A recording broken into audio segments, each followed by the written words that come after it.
Welcome back to the Daughters of the Moon podcast. We're grateful that you can join us for another week. You sure. And today we have Scott Silverston. Stone. I still messed it up. Oh, okay. He's a founder of the Shamanic Spirit Medicine, a leader in the international shamanic teaching community, and the founder of Shamanic Spirit Medicine, serving students and clients in dozens of countries around the world. The Shamanic Spirit Medicine healing system is a proprietary method for using shamanic consciousness to heal our dysfunctional patterning by overriding traumatic and self-limiting imprints in the limbic brain. Scott emphasizes the need for balanced and effective self-care for healing arts practitioners. His mission is to help people return to our natural roles as caretakers, stewards, and healers of the web of life by normalizing shamanic consciousness as an accessible and necessary part of human society. He holds a BA in economics from Duke University and is the former director of a major private international trade finance firm who quit the corporate world to dedicate his career to helping people and making a positive impact on the web of life. He's a natural-born empath and healer. He began his study of healing arts in 1996 while working with an energy healer and shaman in northern Arizona. Scott is a gifted healer and teacher, as well as an avid outdoor enthusiast, photographer, nature lover, animal communicator, and teacher practitioner of Chen style Tai Chi. So welcome, Scott. We're really happy to have you on the podcast today. Thanks for having me. I appreciate you taking the time. Yes, well, we both love just like that shamanism. So that intrigued me a lot about you. So can you tell us a little bit about your story, how you got here into this? Mm-hmm. Sure, absolutely. So, I was born naturally empathic. I think we're all born naturally empathic, actually. But I was born and raised in Manhattan, in New York City. Oh, well. Right. And it's a hard place to be naturally empathic because there's a lot of stimulus. Yeah. And so it took me quite a while to figure out how to sort through all these various stimuli. And when I was younger, it was really actually quite confusing, but I would always have these experiences that were, some people might say, out-of-body experiences or non-ordinary reality experiences. And I would just know things before they would happen, or know things on meeting with someone. I would just know things about them. And it was like, well, how did you know that? Right. And it turned out to be true. Lots of different examples. So I understood that there was a feeling awareness. For me, it's a feeling awareness, but what we could say a non-ordinary reality awareness, an awareness that doesn't come through our normal senses or normal sensory perception. And I was always interested in dreams. And, back when I was growing up, in the late 70s and early 80s, there wasn't a lot of research or talk about paranormal activity. It was, but it was considered very outside. It wasn't normalized. We didn't have the conversations then that we do now. True. And so I spent a lot of time trying to figure this stuff out on my own and essentially being confused. And then I began to meet different people who had more understanding than myself. And I began to learn, and eventually it brought me to shamanism and shamanic healing. So I had done all sorts of different things. I studied Ayurveda, I studied traditional Chinese medicine, I studied massage type work, I studied all sorts of forms of alternative and complementary healing, both for my own self-healing path and also for interest in general, herbalism. And what I knew was that when I was in nature and destimulated, right, all of a sudden I was much more grounded, much more happy. And then I was able to get a lot of clear information through these channels, but I still didn't really know what I was doing. It was still very random. Like I'd walk around and then I would see, oh, it looks brighter over here. I'll go follow that path.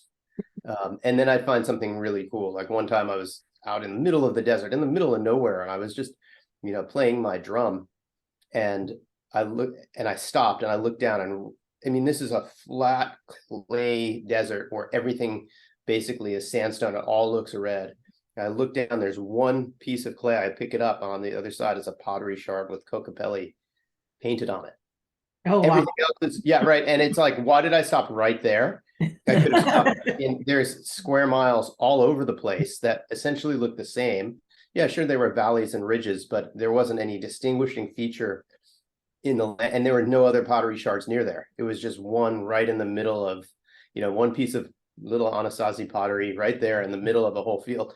And so it was these types of things, but they were random. They were just random experiences.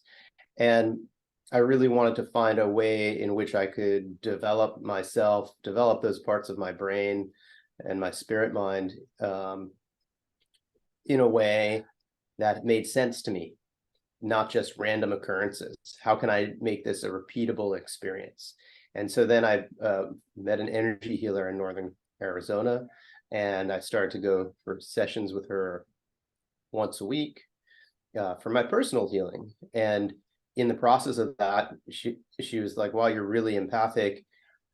And I started to be able to do pretty much everything that she was doing. And so then she started to teach me, and it became kind of like an informal private lessons for 3 years. Wow. And it shifted my energy body, it shifted my understanding of things, and it shifted it on a cellular level, an embodied level, rather than a mental level.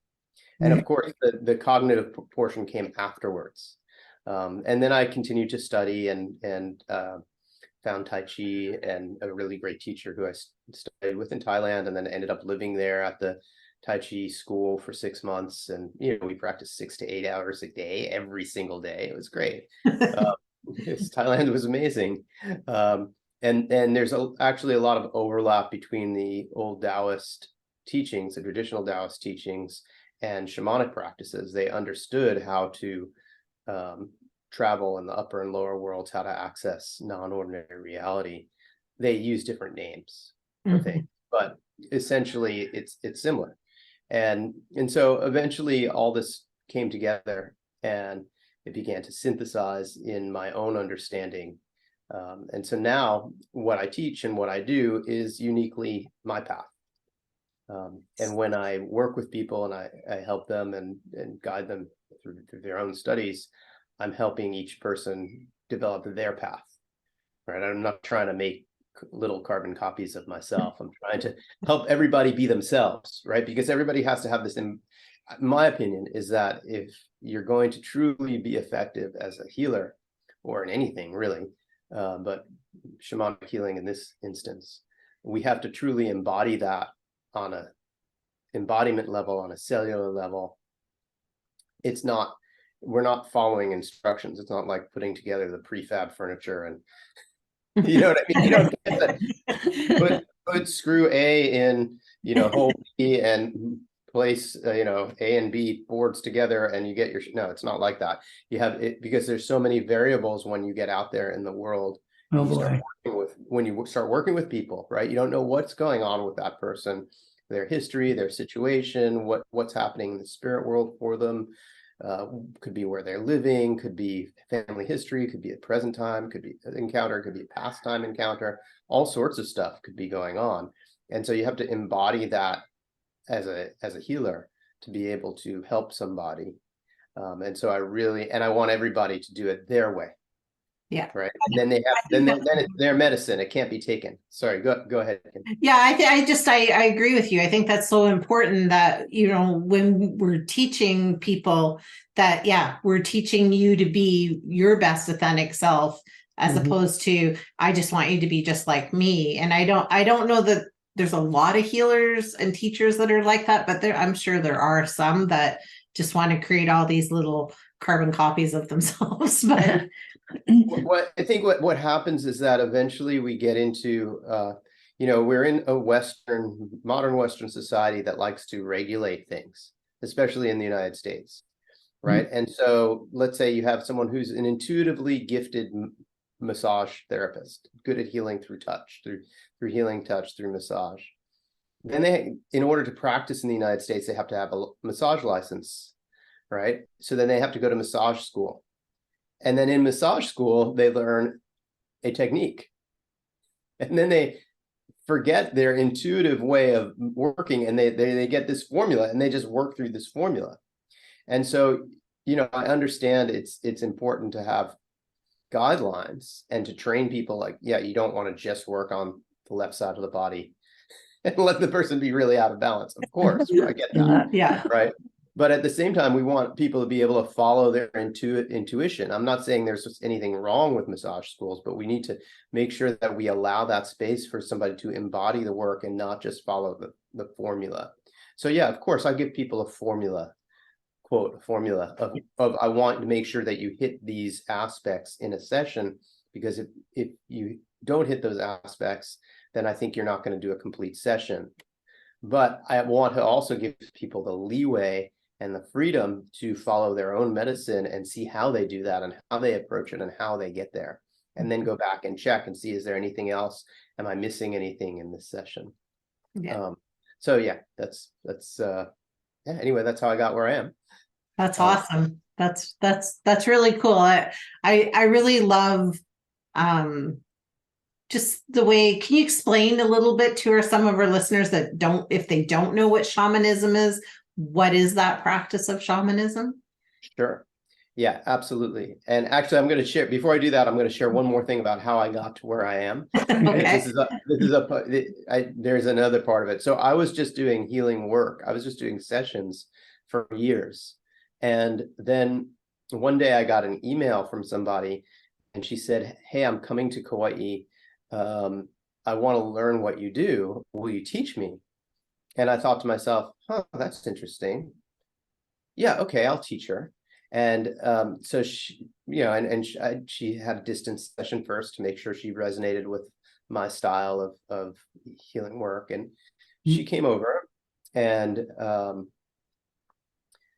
had prepared a day one lecture. So I did my day one presentation for her and taught her how to do a shamanic journey. And then she went back to where she was staying, and I told my wife, I go, "Oh, what am I going to teach her for day two?" I have no idea, right? So I did a shamanic journey and asked, "What's next?" And so this went on for 5 weeks, and through that development over 5 weeks, I developed this coursework based on a woman who is a professional healing arts professional. She's a kinesiologist, and she works in a major city. And she, was seeing 40 people a week, 40 to 50 clients a week. That's a lot of clients. And so one of her main issues was she was taking on a lot of the energy of her clients. And she didn't know how to keep herself clear and grounded and balanced while serving others. And so this was the information that I was given as I was working with her, was basically how to help her shift so that she could still help people, but not take it on herself. And then what's really funny is, so she left, and I was like, okay, I'm going to go back to doing my sessions. And at that time, I didn't realize, this is going to sound really silly. I didn't realize that if you have a Facebook page, that people can message you through the page. I had no idea you could do that. I'm not really a tech guy. And I was looking at my phone, and I saw this little, little number thing on the business page app, and I'm like, oh, what's going on there? There's like a notice, and I press it, and sure enough, there's a message from 2 weeks ago from someone, and it was almost the exact same as the email that this first woman had sent me. Wow. And this woman was coming from the UK, and it was like, hey, I saw your healing services. Will you teach me what you do? And I was like, well, I'm so sorry. I just saw your message. Please accept my apologies. I didn't even know I could get messages here. I know it's been 2 weeks.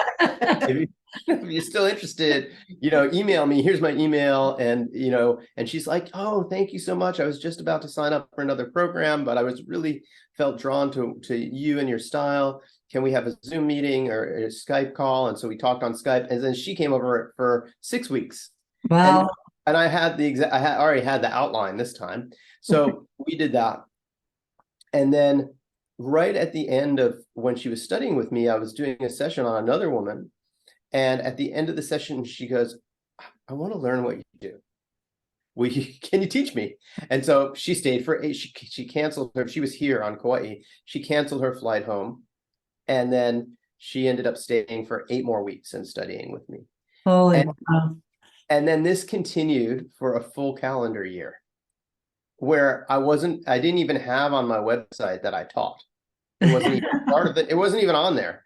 And then I was like, okay, a year, my wife is like, you should probably put this on your website. I'm like, oh yeah, honey, that's probably a good idea. The universe is definitely pushing you in that way, right? This is what you're supposed to be doing. I'm like, oh, thanks, honey, for stating the obvious that I didn't see. Why we work well together. That's right. Right.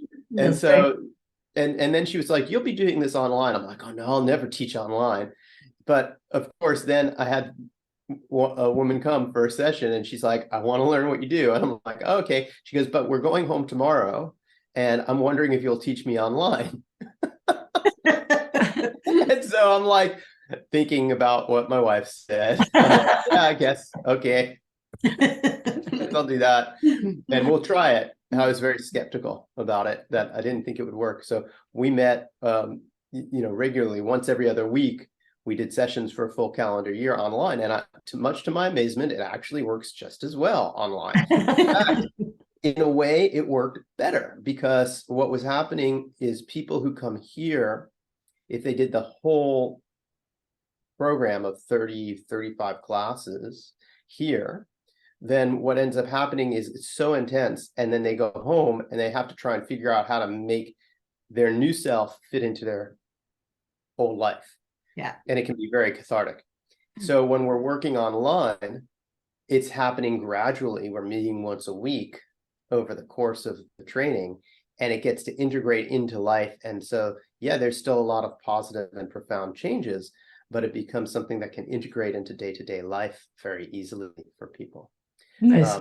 Good job. And so this is, and it was all accident. I mean, it was really just spirit giving me this. This is how you do it. Duh. Right.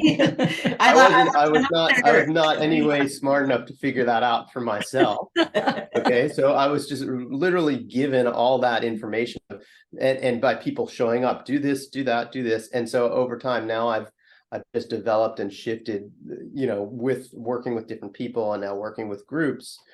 I'm still always revising and improving, hopefully updating the courses, but we have a format that works for the majority of people, and it's very flexible. It allows people to either work self-paced, where they watch the videos, or they do it online, or they can come here for the first part of the training, or they do live and Zoom meetings, and we have people from all over the world in different time zones on the same calls, which is really cool. Yeah. Yeah, and so it was literally, when you asked how did I get from A to B, I felt I needed to share that part of the story with you. Oh, absolutely. And I mean, the universe does have a good sense of humor about how they push us into to things and remind us, right? Even by your wife saying, oh, you're going to do that online? No, yeah, we are. Right? They just do that. So when you're teaching the people these courses, you're teaching them how to be a healer with the shamanic medicine, correct? Correct. So yeah. So first, in the intro level course, we talk about basically how to shamanic journey work, which I'll now answer your previous question. So shamanic journey work, we have other parts of our brains which are essentially dormant, and they are natural for all of us. I believe every individual, every human born has what's called a spirit mind and a logical mind. And this is a teaching that is not unique to shamanism or unique to myself. This is in many cultures around the world. They might call it different names, but you might say it's the higher self, or you might say it's however you want to call it, right? Shen in Taoist, but spirit mind is what is usually talked about in by Native American, by First Nations cultures in North America. And they're different awarenesses. So one is we're seeing the spirit world through the spirit mind, and that's non-physical reality. And logic mind is here for what we do in day-to-day, when you're doing your taxes, when you're trying to figure out how to get the technology to work on Zoom, when you're driving your car, be in your logic mind, please. Right. Please, especially when you're driving your car. Okay. It's not great when you're driving your car and then all of a sudden you're, seeing things that isn't there. That's not helpful. It's not a great idea. I used to be like that. It's scary. And all of a sudden I'm driving through the desert of Arizona where I used to live, and all of a sudden there's water all around me, and it's like, wait, I'm in a different time and space. What's going on? I need to pull over. How do I pull over? That's not healthy. That's not safe.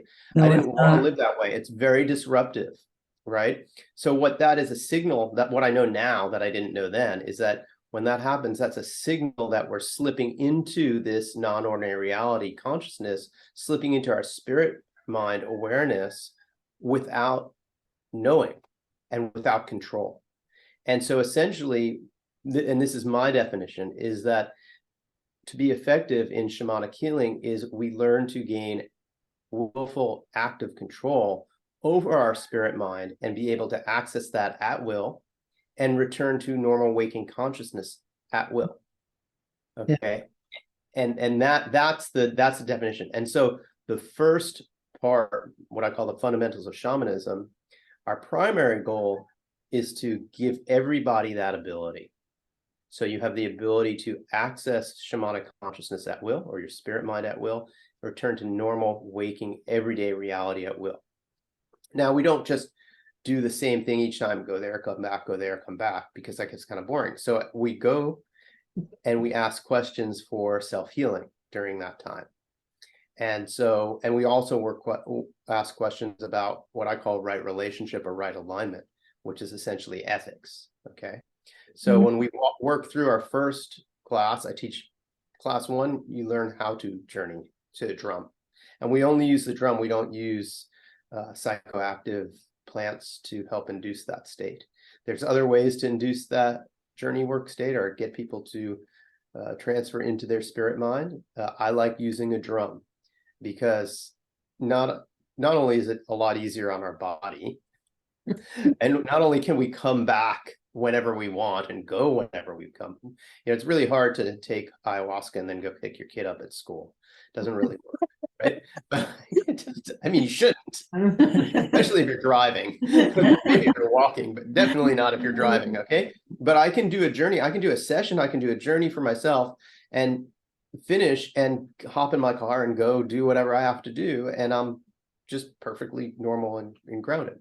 Okay, so we use the drum. The other great thing about the drum is that it blocks out distractions. Whether it's my wandering mind distraction or external stimulus distraction.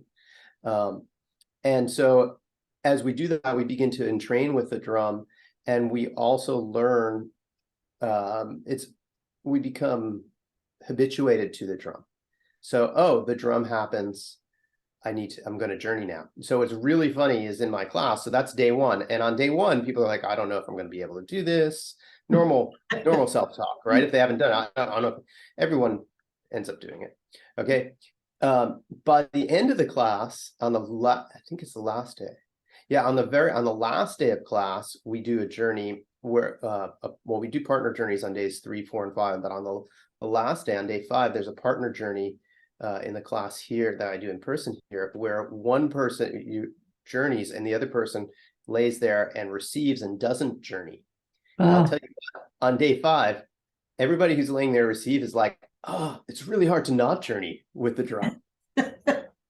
And so the lesson is that now that you've entrained to it and habituated to it, you have to actually physically go, I'm not going to journey. Right. So that's the other reason why the drum is so good, because once we do that, we become habituated to it. It becomes very easy. Eventually you get to the point, a lot of people do, where you can journey without the drum and just switch volitionally back and forth but for me, when I drum, it still has that place where I, it's a deeper journey. I'm more focused. That's just how it is. My daughter, who's now 14 and has been journeying for many, many years, she's like, Dad, why do you use the drum? It's so distracting. Why would you need it? Sorry, I'm just not as advanced as you are. Right. I've been doing it since I was 5. Okay. Right, you're just more advanced than me. So anyway, so the shaman, so that's the first part, is just learning how to go and come back. And then we go through different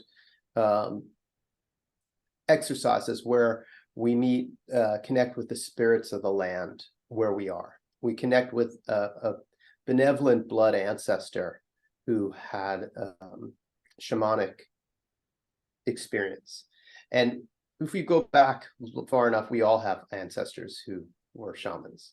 We might have to go back thousands of years in some cases, especially if we have European ancestry. But everybody had shamanic ancestors at some point in their history. Yeah, right. Then we work on the medicine wheel, right relationship, right alignment, grounding, spiritual grounding. Then we work on what's called some journeys in the upper world of being able to scan the energy body and repair the energy body, and to partner and trade that way. We also do a divination journey on day 3, actually, where divination is getting the answer to a question. So we partner up and we have, so you might ask me a question, I'd ask you a question, then I'd journey on the question that you asked me. So it's where we're being able to like look into somebody else. And then at the end of the class, we wrap it up with power animal retrieval and questions about what's the right relationship for the path forward and calling back our spirit power and grounding. So we do a closing to, we open it and then we close it. Everything has to have a beginning and an end to that cycle. And so that is what we do in the introductory course. Cool. And yeah, that's how we help people get involved. And as we go into the second level of training, I call it shamanic self-mastery, and we work on primarily 2 things. One is we work on being able to protect our energy field through, there's all sorts of stimulus out there. And if you're empathic, if you're an empath, I see y'all nodding your heads like, yeah, we can relate to this. Yeah. Okay. There's reasons why stuff sticks to our energy field. And, lots of people go, oh, I have all this shielding, but it's not really about shielding. There are levels that are, shielding can be useful in the moment, but if you don't want, it takes a lot of energy to shield yourself. Yeah. And so if you want to do that, if you want to actually be able to live a smooth and easeful life and retain your empathic and intuitive awareness, there are other things that we need to learn how to do. And so we work on that. We work on basically working with the energies in a way that allows us to stay connected to Mother Earth and to Father Sky and keep our energetic boundaries whole. And then we work on a deeper level of awareness, which is our agreements. And our agreements they underlie our belief systems. So we might make an agreement like, I'll never be enough. If you grow up in a family situation where, blame is pushed around a lot, and you might have that agreement. Or you might have an agreement like, I'm not worthy of God's love, or, oh, you can get what you want through violence, or all that stuff is out there. And we all react to that on one level or another. So the second part of that level 2 training is about uprooting those agreements, identifying them, removing them, and overriding them, replacing them with new agreements that help us live into our full potential. And we do it again on a cellular way. So this is something that becomes embodied rather than something that is a cognitive process. It's not just saying an affirmation over and over again, because that doesn't work, right? You can say, I'm a good public speaker. I'm a good public speaker. I'm a good public speaker. I'm not nervous to speak in public. I'm a good public speaker. And then you get up there to do your podcast or do your speech, and oh my God, everything just breaks down, right? Because you've never dealt with what's underneath that, which is some fear of rejection. Yeah. And when we shift this on through shamanic journey work, it overwrites it completely. And the reason is because it accesses a different portion of our brain. Yes. And so it's the subconscious portion of our brain that is often dormant, even though in ancient times it wasn't dormant. Most people in indigenous societies walking around knew how to access both parts of their brain and did so every day for different reasons. But this has been shut down. It's been vilified, honestly, for years, for centuries, for millennia. It's been vilified. Yeah, it has now. And so it's been shut down. People have been told they're witches or it's devil's work or whatever, burned at the stake. And it's not, but it only is if you're trying to disempower a population. Yeah. Right. Then it is. Then it's evil because you're not going with their objectives. But so this is the part where all this method of what I teach in level 2, this was all given to me in the spirit world when I was doing my own journey work to help this young woman who was a healing arts professional, my original student, my first student, the original student, who came in with this issue of being able to see a lot of clients, but not being able to keep herself clear. And her method, and it was very, it was profound, right? Because she said that, oh, after work, I'll go to the pub and have a few beers, and I'll go home and I'll smoke some marijuana, and that's how I get the energy off of me. And I don't want to do that anymore. It's not consistent with who I want to be.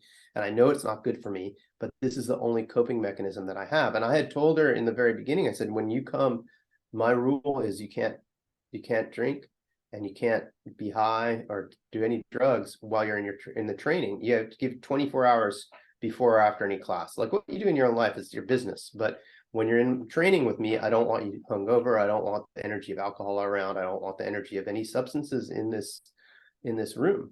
And she was agreed with that. And so what was very fascinating to me was that she has a very strong will. She'd been trying to quit smoking marijuana for years, right? And she would and she's like, I haven't smoked in weeks before I came here. And she's like, I'm not wanting to, I'm not going to do it. I'm not going to do it. But it was a struggle. She was still in the control of that spirit, right? And then one day, about halfway through the training, which is essentially halfway through what's today level 2 of the training, she came in and she said, oh my God, the most amazing thing happened to me since I saw you last time.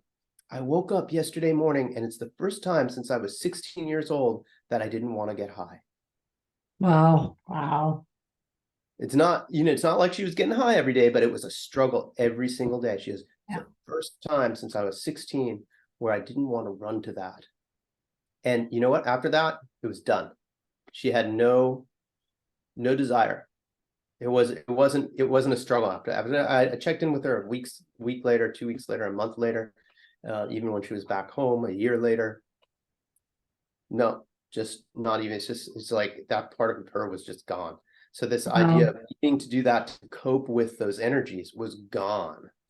Yeah. And so that's when we know we make the change. It's an unconscious change. Our default programming has changed. And this is something that I've witnessed with countless students. And it's why I keep doing what I do, because I love sharing that. It's so rewarding to see that. So those are the first 2 levels of what I teach. And I think you asked me another question that I kind of got diverted on. Sorry. Oh no, that's good. You gave me the freedom that we're just going to talk. So here we go. Now you know the door you opened. No, that's good. Okay. We like that door. Like the door. Yeah, it's good. And I think that was an interesting story that you told, like along with what you do is that when you take these self journeys within, that these things that maybe haunt us or maybe control our lives, they're easier for us to let go of because they don't have that hold on us while we're doing that journey work. Because I think we're getting deep into the, looking at those shadow sides of us while we're down there and working with, some of the different power animals, Energies, different yeah. things like that. So I think that's an amazing story because it's, I think, going to give a lot of people a lot of hope Yes. of something that they can delve into. Information is a wonderful thing. And you've given us lots of it, and for their viewers too to listen to. So that's wonderful. That's what we want them to do. Is we want people to hear you and say, "I would like to take that journey." That's the one for me. You know. Thanks, Barb. Yeah. Thank you. Yeah. Travel through it with you. You know, it's all worth it. In the end, we did do a course on it ourselves, right? And it was amazing. We really got into it, didn't we? Yeah, it was very interesting. And I like you, like the drum, because I do find it just, for me, it quiets the outside world when I'm listening to the drum. Yeah. So I can absolutely validate what you're saying with that. And that's great that your daughter finds it annoying. It doesn't really, but I do. I feel like that, just that constant, it just, yeah, it just dulls that outside world, all that stimuli that's out there. My monkey mind that goes 100 miles an hour, it quiets all of that down because it's almost like, for myself, it's like my whole body goes into the soul of the drum that's being played. Mm-hmm. Yeah. Yeah. Yeah. And you know, we don't all live in a beautiful wilderness preserve, right?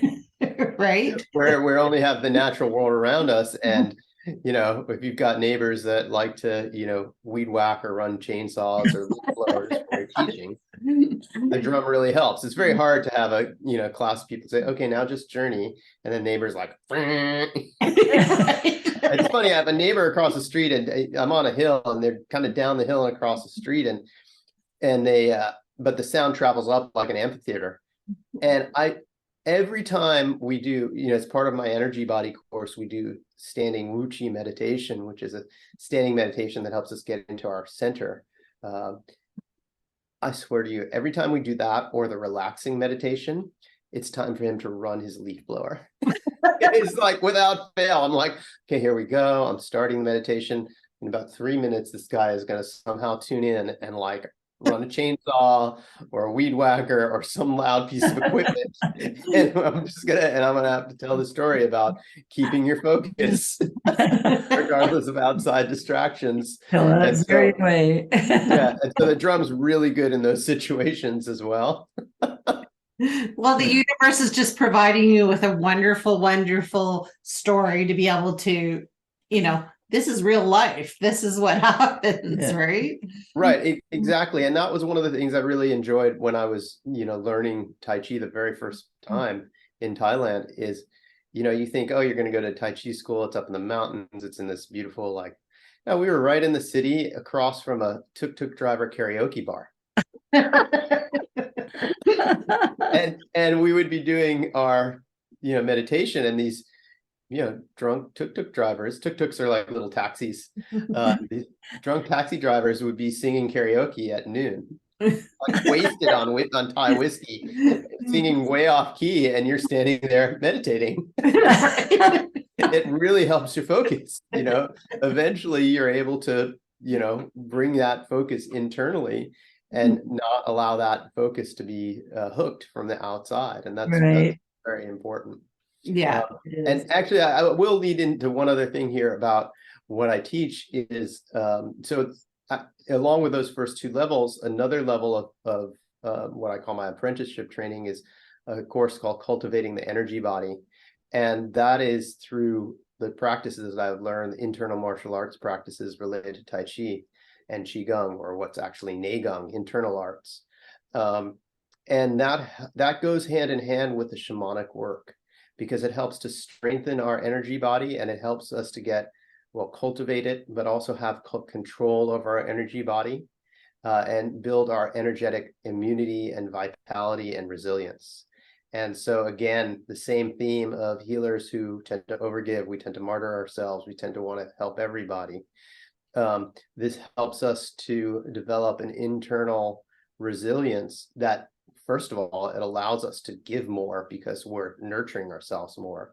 It gives us a way to nurture ourselves and clear ourselves out of anything that's coming from the outside that we pick up. Yes. Right. Yes. And it helps us with our boundaries. So that's an essential part of what I do, which is also different from what is taught out in other places, right? A lot of people they'll teach shamanism with a drum, but they might not teach what I teach in level 2, or they might not teach the energy body work. And to me, I want everybody to do those 2 classes before we go on to what I call level 3, which is our advanced training, where we're doing soul retrieval and extraction and psychopump and entity removal and session work and all that. Shamanic Spirit Medicine. Okay, so if you're interested in learning more, you can find me at shamanicspiritmedicine.com. That's shamanicspiritmedicine.com. And yeah, I really enjoy meeting people and working with people, and just want to thank Mm. Again. Well, thank you so much for being on. This hour like flew by for us. Didn't ever wholly. Lots of good information, and I'm certain the people out there are going to be listening to it and going, I want to try that too. I want to join your journey. That's what we want. That's great. Yeah, thank you. And I really appreciate the opportunity. And yeah, thank you so much. And thank you, and you have a good day. And come back and see us again sometime. Yeah, I'd love to. Thank you. Okay, thank you. Bye. Bye. Bye.